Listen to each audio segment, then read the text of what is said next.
Bakunzi bacu turabashuje aho muherereye mu duce tugiye dutandukanye tw'igihugu cyacu cy'u Rwanda ndetse no hanze yacyo.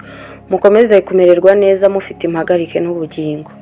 Uyu munsi wa none rero tugeze ku nkuru yacu n'ibisanzwe, ariko abantu benshi baba bafite message nyinshi batwandikira batugezaho inkuru yabo.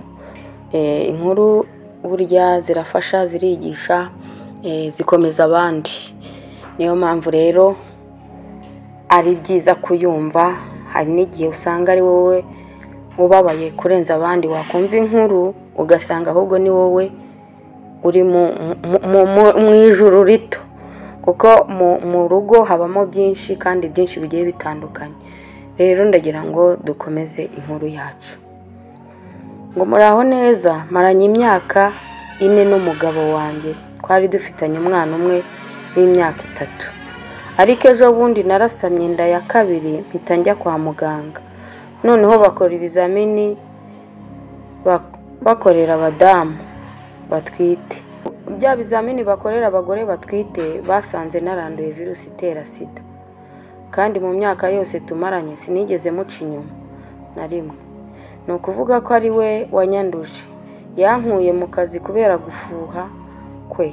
None ubu ngubu ndi kwibaza, ese nzahe ngo mubwire tuzajye kwipimisha kugira ngo amenye ko yanyanduje. Nimungire inama. Inkuru yacu rero naho ngaho igarukiye. Ngewe inama nakugira wa mubyeyi we, uri gukina n'ubuzima kandi nubwo umugabo wawe. Umugabo iyo mwahuje amaraso noneho mukagera ku kigero cyo kubyarana, biba byararenze kuba abavandimwe, ari ikindi kintu gihambaye.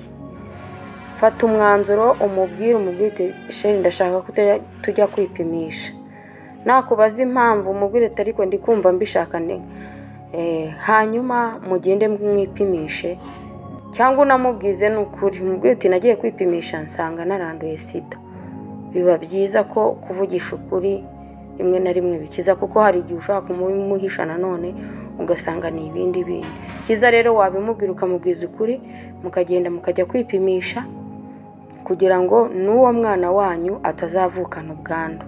Kuko iyo kwa muganga bibaye gutyo bakubuza kugira gute kongera kubonana n'umugabo.